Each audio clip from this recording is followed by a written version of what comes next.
Imagine standing in front of a locked door. You have the key, but something's stopping you from using it.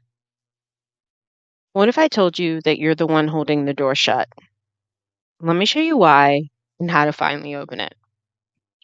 Have you ever felt like you're this close to achieving your dreams, but something invisible keeps holding you back? Let me share a story about Maya. She had the vision, work ethic, and the belief that her dream life was possible. But no matter what she did, it just wasn't happening. Maya began to feel like the universe was against her. She felt like she's doing everything right, but still nothing changed. She worked late into the night, read all the books, listened to all the motivational speeches, but the results just weren't showing up. She thought maybe the universe was punishing her. She began to doubt her own ability, asking herself, am I doing something wrong? Then Maya discovered something that changed her life. It wasn't a new strategy, a new job, or a miracle. It was a shift in perspective. She stumbled upon Neville Goddard's teachings, and everything clicked. Neville teaches that reality is a mirror, reflecting your internal state. If you don't like what you see, it's because of the stories that you're telling yourself. Maya realized that what was blocking her wasn't the universe or a lack of resources, but the invisible walls she unknowingly built within herself. And so she started to take a deeper look at those walls. Maya was stuck in a loop. She felt like people didn't value her ideas, her boss ignored her family doubted her, and even her friends seemed distant. But Neville's principle, everyone as you pushed out, flipped her perspective. She realized that her insecurities were creating a feedback loop. She projected her fears onto others, and they responded in kind. So she made a choice to revise the story. Instead of imagining rejection, she pictured herself being celebrated, supported, and heard. It wasn't easy at first. She had to fight the urge to look for external validation. But once she began to imagine herself as worthy and confident, the world began to reflect it back to her. Her boss started noticing her ideas, her friends began to reach out with opportunities. What about you? Can you take this moment right now? Where are you projecting your own insecurities onto others? Is there someone in your life you feel that is rejecting you? What if that person's only reflecting your own inner beliefs? How would the situation change if you saw yourself as worthy, deserving, and loved? Picture it in your mind for a moment. Really let it sink in.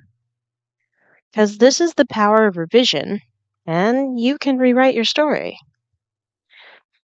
All right, here's the twist. Maya was failing, not because she wasn't trying hard enough, but because she was trying too hard. She was desperately holding on to her plans. She couldn't let go of her attachment to the how. And quite honestly, Neville teaches that when you cling to the how, you choke the flow of creation. Maya was so focused on controlling every step that she didn't leave any room for the universe to work its magic.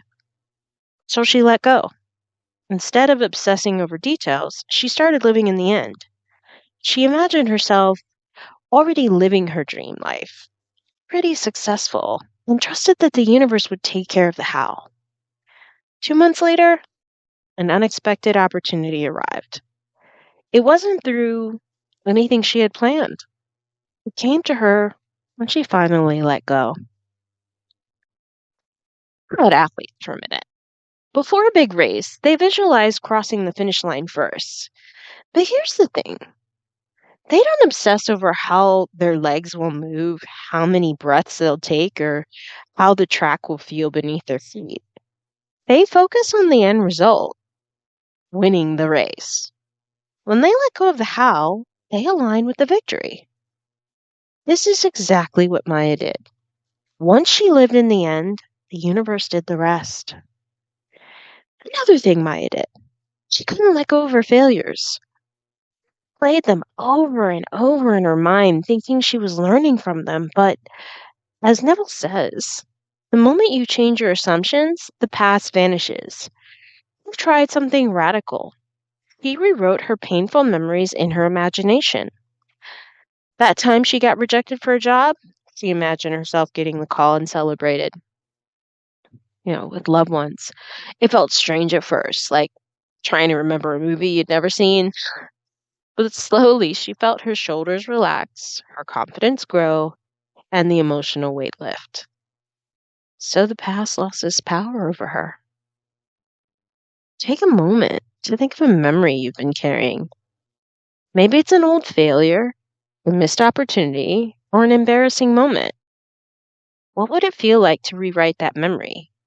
What if it had played out differently? The outcome you always wanted. Imagine it.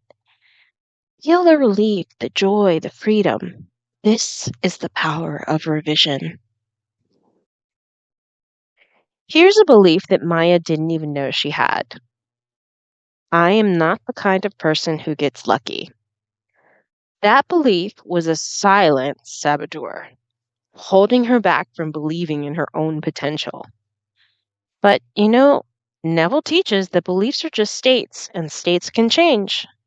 So Maya began affirming, I am worthy of success. I am magnetic to opportunities. The more she repeated it and felt it, the more she began believing it. Soon her entire outlook shifted. She wasn't waiting for a lucky break. She was creating it. Another thing Maya did was chase others. She kept waiting for someone to confirm her own worth back to herself. She was looking for signs in the outside world, hoping her value would be recognized. But, Neville says faith is loyalty to the unseen reality. So Maya stopped looking for external validation and started giving it to herself. She didn't need approval of others to feel confident or successful. She felt it from within, and that inner confidence radiated outward. So let me ask you guys, where in your life are you waiting for someone else to validate your worth? What if you stopped waiting for others to approve of you and gave yourself permission instead? Feel that now deep in your core.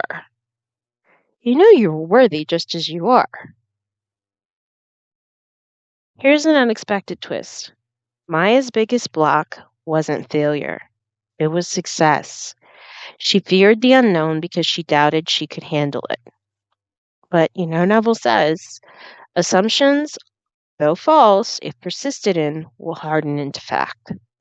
So she began embracing the unknown, viewing it not as a threat, but as an adventure. She trusted that her imagination was creating the path forward, even if she couldn't see it. The more she stepped into the unknown, the more she felt in control.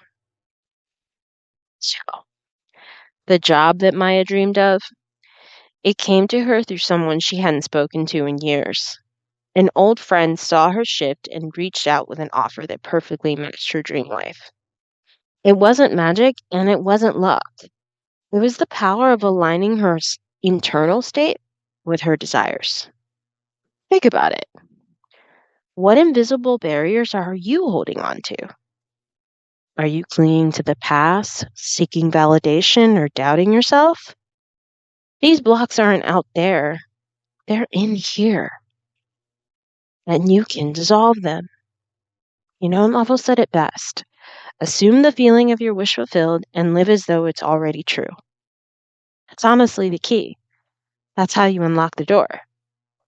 So, what story are you telling yourself?